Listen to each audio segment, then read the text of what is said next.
Sejam muito bem-vindos. O Hojicast dessa quinta-feira está no ar. E hoje eu retorno aos nossos estúdios para um bate-papo com o médico ginecologista, obstetra e referência em reprodução humana, Dr. Enéas Cano. Enéas, seja muito bem-vindo aos nossos estúdios do Cast. Queria agradecer mais uma vez a sua participação aqui conosco. Muito bom dia, eu que agradeço a oportunidade de estar aqui para falar com nossos pacientes, com todos os telespectadores. Eu que fico lisonjeado com o convite de estar aqui. Obrigada. Gente, para quem não acompanhou, na semana passada o Dr. Enéas ele esteve aqui no Cast, onde nós falamos sobre os tratamentos de alta e baixa complexidade e preservação da fertilidade. Então, se você perdeu esse bate-papo ou se você quer rever algum momento, é só você acessar a nossa página do YouTube ou no próprio Facebook, Hoje Mais Três Lagoas, que você encontra esse bate-papo na íntegra, tá? Dá para comentar, compartilhar. Se quiser mandar alguma pergunta, ficou com alguma dúvida, é só comentar que a gente vai estar olhando e na próxima entrevista ele volta para responder o seu questionamento, tá? E hoje o Dr. Enéas ele volta aos nossos estúdios para a gente falar sobre um tema que tem gerado uma certa discussão aí na mídia e dependendo da forma como abordada, também pode gerar um pouco de polêmica. A gente vai falar sobre os implantes hormonais subcutâneos, né? Ou como popularmente conhecido, chip da beleza. E eu acho que eu vou começar a nossa conversa daí, doutor. É errado chamar os implantes hormonais subcutâneos de chip da beleza? Você acha que isso pode vulgarizar um tratamento importante?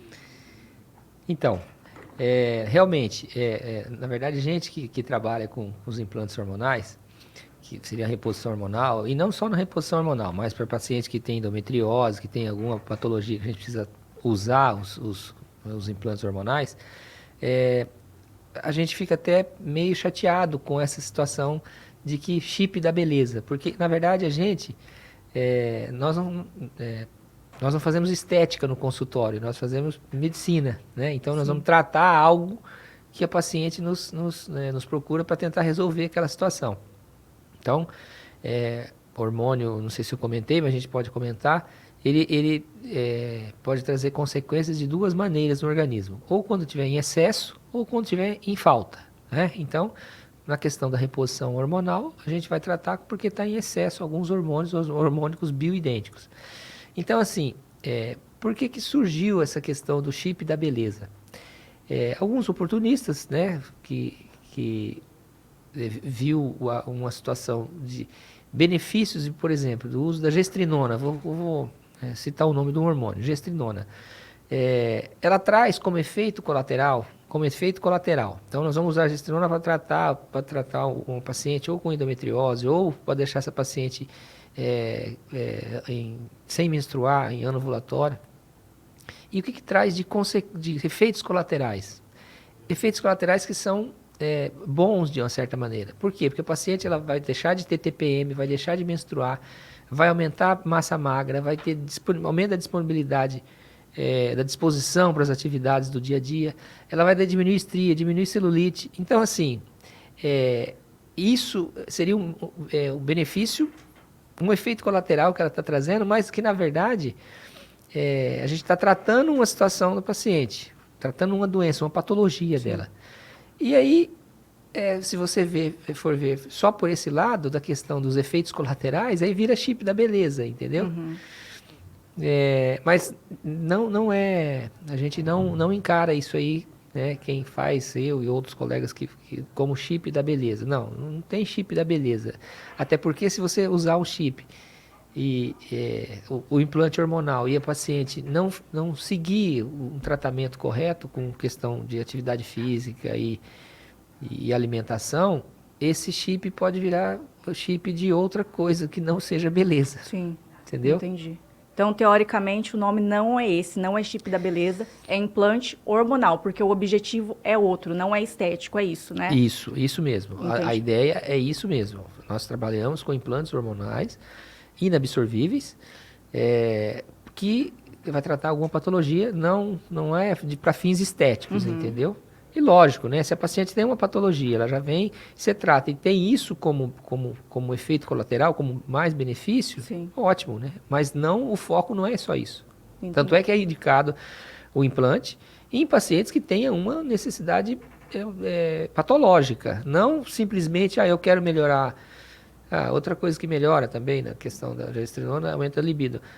Doutor, eu quero colocar um implante porque eu quero que melhore a minha disposição, eu quero que aumente a minha massa magra. Não, mas isso aí não tem nada a ver. Isso aí eu não vou tratar uma doença. Nós temos que tratar uma doença e ter esses efeitos. Entendido.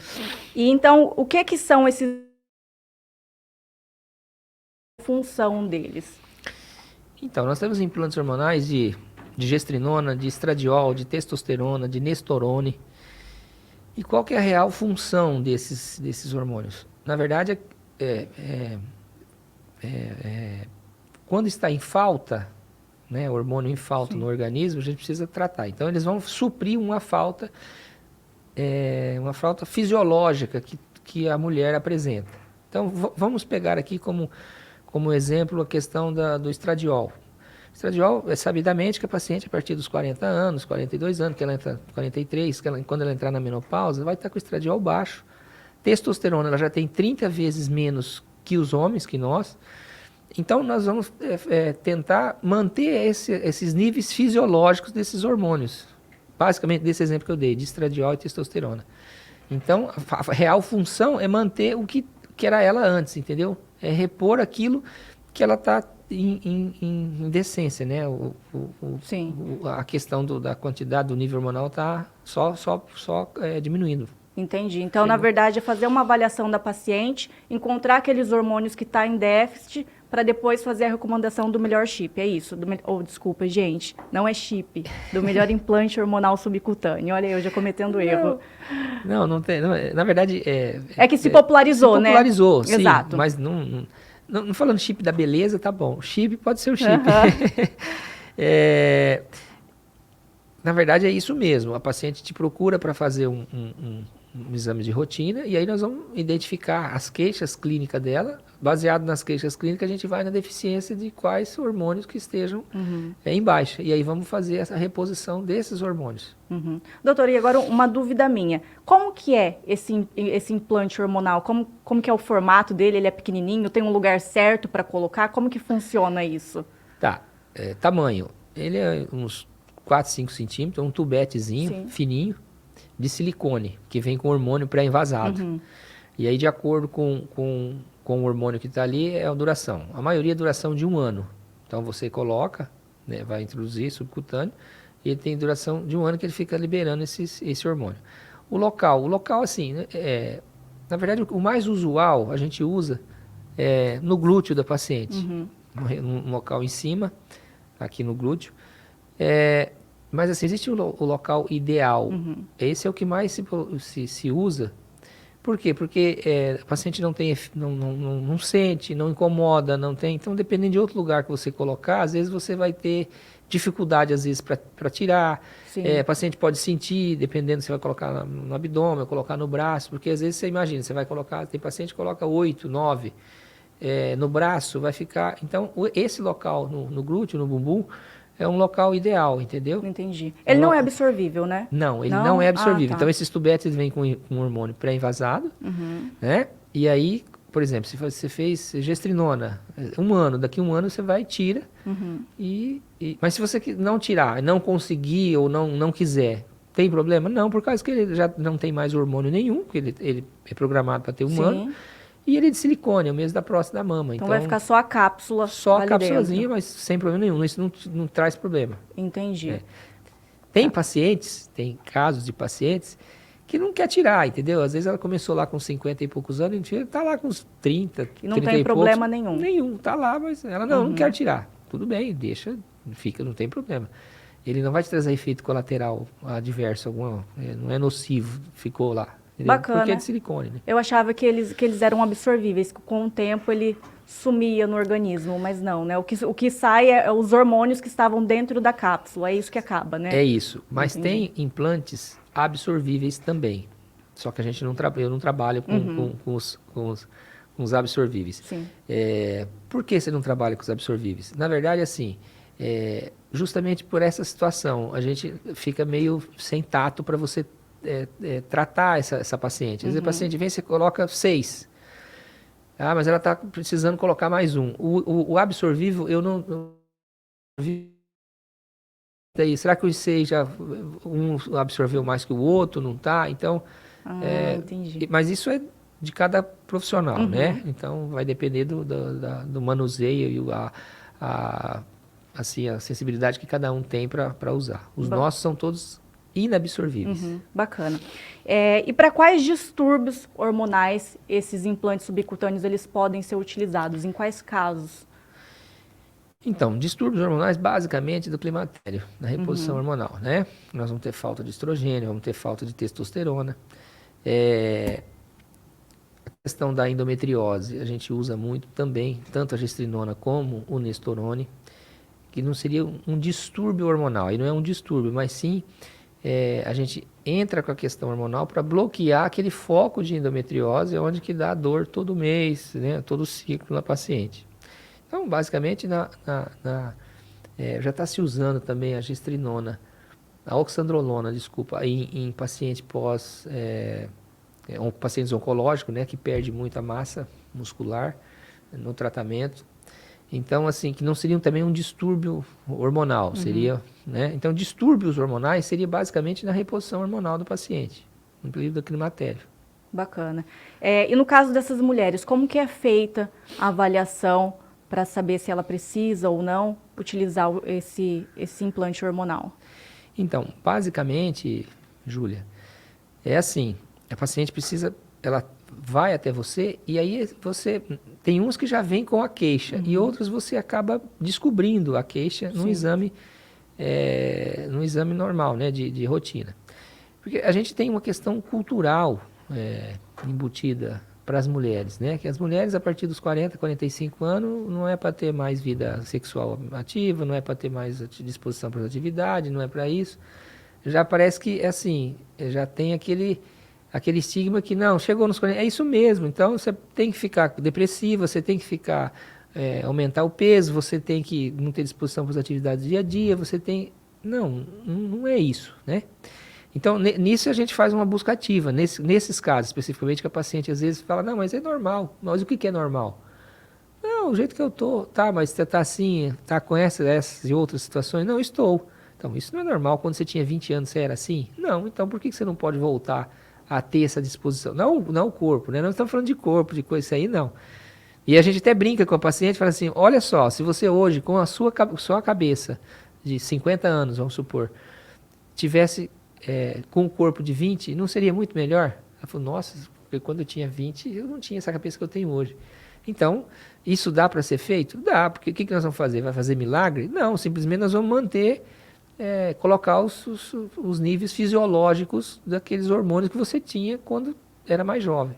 Bacana. Isso é legal porque, considerando o nosso estilo de vida atual, fala assim, gente, 40 anos é tão pouco para a gente se sentir limitada, principalmente a mulher, considerando o estilo atual que hoje a mulher trabalha, hoje a mulher sai de casa, tem filhos. Então, 40 anos para a mulher falar assim, poxa, essa é a minha real situação, não é? Então, a gente tem que quebrar esses estigmas, quebrar essa questão cultural, né? E realmente é isso. Hoje a mulher com 45, 47, 43, às vezes agora que ela está começando, vai pensar em ter filho, que a gente falou da última vez, né? Da questão de engravidar. Mas primeiro ela quer estudar. Como homem também, né? Estou falando mulher, mas primeiro estuda. Depois faz uma faculdade. Dependendo da faculdade, demora 8, 10 anos para se especializar. Aí você tem que se estabelecer profissionalmente. Que também você não terminou a faculdade e já virou. Aí você tem que se estabelecer emocionalmente. E aí você chega nos 40 anos, 40 e pouco, acabou essa disposição, porque a natureza é impiedosa, né? Ela não... Então, as mulheres estão envelhecendo, todos nós estamos envelhecendo assim, ficando mais tarde, está chegando essa questão em termos cronológicos, essa questão de estabilidade econômica, financeira, social, e aí eu não tenho mais essa disposição, agora que eu vou estar no meu auge da minha carreira, que eu estou, agora eu não consigo mais, eu estou aqui, mas eu não consigo. Então, você precisa ajustar isso daí. Bacana. Isso é muito bacana. É legal ver como que a ciência avança e como ela vem para contribuir. Mas a gente está falando muito sobre mulher, Sim. agora uma dúvida minha. Homem também pode ter o Tá. implante hormonal? Pode, dependendo do Tá. caso. Às vezes tem casos que a gente pode usar testosterona, por exemplo, entendeu? Testosterona é um que a gente pode usar. Entendi. Então não é limitado só para mulher. Homem também pode usar o implante. Não é limitado. Lembra que eu te falei, comentei agora há pouco, a questão da oxandrolona, que tem vários estudos já dizendo, paciente pós tratamento de câncer, né, de CA. Então, um homem pode usar também. E tem muitos homens que usam testosterona, implante, entendeu? Bacana. Depende. O usar não é o problema, é saber o porquê que está usando, né? Cada ser humano é uma maquininha diferente, né? Tem o seu Sim. DNA. Então, às vezes, aquele paciente precisa usar testosterona, por defeito disso, daquilo, uma deficiência de uma glândula e tal. Então, tem que haver a necessidade. Tem que haver a necessidade. Entendi. Volto a frisar, né? Pelo menos assim, eu não vai colocar testosterona no homem para fins de academia, para fins estéticos. Não, a testosterona, como os outros implantes, é por uma questão patológica, né? Uma doença patológica. Bacana. E nas mulheres, a partir de qual idade que o implante hormonal ele pode ser indicado? Se existe uma idade, né? Então, Júlia, não existe uma idade, depende qual implante vai ser colocado. Por exemplo, a gente tem uma paciente, pode ter uma paciente com 18 anos que tem endometriose, comprovado e tal, tem clínica, a gente já pode usar ou gestrinona ou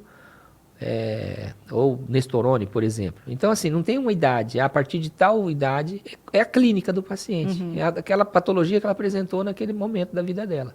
Bacana. Aí tem aproveitando a sua pergunta, até quando? Até quando achar necessidade, entendeu? Se todo ano uma paciente de 70, 80 anos está usando lá estradiol, está ótimo, está beleza, tudo bem. Esse ano não mudou nada, isso aqui tá bem, beleza, tira, para. Então, até morrer, por exemplo. O implante, ele tem contraindicação? Existem casos onde a mulher não possa usar? Teoricamente, Júlia, não existe contraindicação. Por que não existe contraindicação? É lógico, tem, por exemplo, você vai fazer... O que a gente precisa entender? A gente precisa entender... Vou dar um exemplo. O paciente, às vezes, tem um problema, uma doença psiquiátrica. Então, que ela conseguiu estar estabilizada. Aí chego lá e coloco uma gestrinona nessa paciente, porque eu quero deixá-la no ovulatório, porque ela não quer que ela menstrue e tal. Eu falei, a gestrinona ela aumenta a disposição para a atividade, aumenta sua energia do organismo, você fica mais agitada, você fica... Então, você tem que...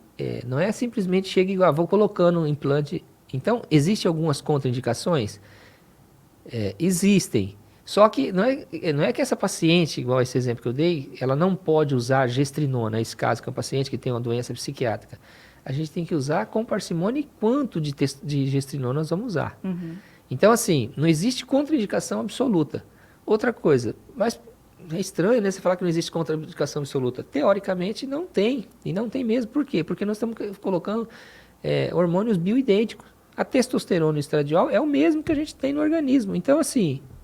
Poxa vida, se não fez mal para você a vida inteira, agora vai fazer mal? Entendi. Então é coisa que a gente já produz, só que com o decorrer do tempo vai diminuindo. Lembra que eu falei que as mulheres têm 30 vezes menos testosterona?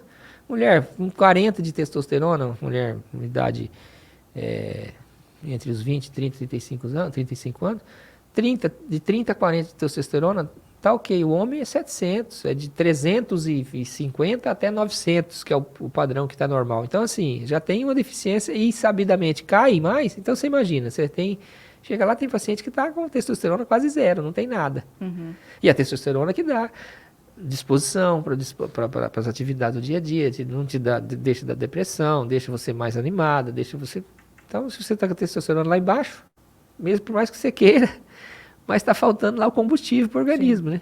O carro sem combustível não anda, né? No homem, a testosterona também cai, né? Com o tempo. Mas... Ela cai, mas bem significativamente bem diferente da mulher. Sim, entendi. Mas assim, o cair do homem é praticamente quase que não dá para falar que cai o do homem, não, igual da mulher, não. Entendi. Até nisso a gente... Tem alguns pecados que vocês cometeram lá na criação do mundo que agora é culpa de vocês. Péssimo. Brincadeira, não é isso não. Ô, doutor, e quais os riscos de usar o implante hormonal com fins estéticos? Então, são inúmeros riscos, né? Porque assim, a partir do momento que você vai usar uma droga, né? Porque o hormônio é uma droga, né? Com outra medicação. Para fins estritamente estéticos, eu não sei o que se pode ter disso daí lá no futuro, entendeu? Fígado, função renal, função hepática, distúrbios metabólicos como um todo. Por quê? Porque eu estou usando uma medicação num paciente que não tem necessidade de medicar. Então, é a mesma coisa você pegar um carro que não veio turbinado de fábrica e turbina ele. Ele vai rodar, que é uma beleza nos primeiros meses, mas com certeza você vai ter algum problema na suspensão, no motor, vai fundir, a suspensão vai danificar. Tal. Por quê? Porque ele não foi preparado para aquilo. É a mesma coisa você colocar um hormônio para efeito só estritamente estético num paciente. Sim. No primeiro momento vai ficar muito bom, só que a longo prazo eu não sei, porque eu estou colocando algo que os efeitos colaterais tem que estudar. E assim, é difícil você ter trabalho nesse sentido, né? Quem vai usar? Tem trabalhos, mas assim, poucos, né? De consistência. Você vai usar um negócio que você não sabe para ver o que vai dar e você vai publicar? Então, aquilo que deu errado, ninguém publica. Isso é verdade. Você pega 100 mil pessoas que vão usar para vamos usar, vamos ver o que vai dar. Se desses 100 mil deram errado, você acha que vai publicar? Não, esse aí guarda, acabou o trabalho. Por quê? Porque sabidamente vai dar problema, né? Na Gestare, vocês trabalham com um implante hormonal, né? Sim. Já teve casos de pacientes que procuraram só com fins estéticos ou... Isso tem sempre, Júlia, sempre tem. Aí o que a gente tenta, mostrar para o paciente? Que você precisa melhorar a sua qualidade de vida, você precisa de uma alimentação melhor, né? Se alimentar bem, com nutricionista, você precisa fazer atividade física. Aí sim, quando você... Porque na verdade a gente sempre gosta de passar para o paciente, são três situações, né? Hormônio, atividade física e alimentação. Então não adianta você vir aqui, o paciente, você vê que eu quero só usar implante, mas você vê que as outras situações estão totalmente descompensadas, vai virar chip da baranga, né? Chip da beleza, passa chip. Por quê? Porque você vai aumentar o metabolismo dessa paciente. Essa paciente não faz atividade física nenhuma. Se ela aumenta o metabolismo, se você está fazendo atividade física, você pode se alimentar melhor, comer, por quê? Você está gastando energia. Agora, imagine se você está com o seu metabolismo, está com a fome e não faz atividade física nenhuma. Para onde que vai esse excesso? Vai. Então, aí você começa, ao invés de você ter um dos efeitos colaterais da gestrinona, de ter diminuição de estria, aumento da massa magra, você vai ter diminuição da massa magra, porque você não vai estar fazendo atividade física. Entendi. Então, a questão é aliar, não é só o implante hormonal. Tem questão de alimentação, tem questão de atividade física, tentar fazer tudo isso, andar em conjunto e mostrar isso para o paciente, é isso? Sim. Bacana. São os três. Não tem como, entendeu? Porque uma coisa puxa a outra. Se você está usando hormônio, né? Um implante hormonal, gestrinona, né? Vamos falar de gestrinona. Ele aumentou seu metabolismo. Se aumenta seu metabolismo, você vai ter que gastar energia. Você está fazendo atividade física. Se está fazendo atividade física, você vai sentir mais fome. Só que você tem que comer o certo, o ideal, né? Não adianta você fazer malha e sai dali e come uma pizza. Não, aí não vai dar certo isso daí. Então tem que estar em sintonia.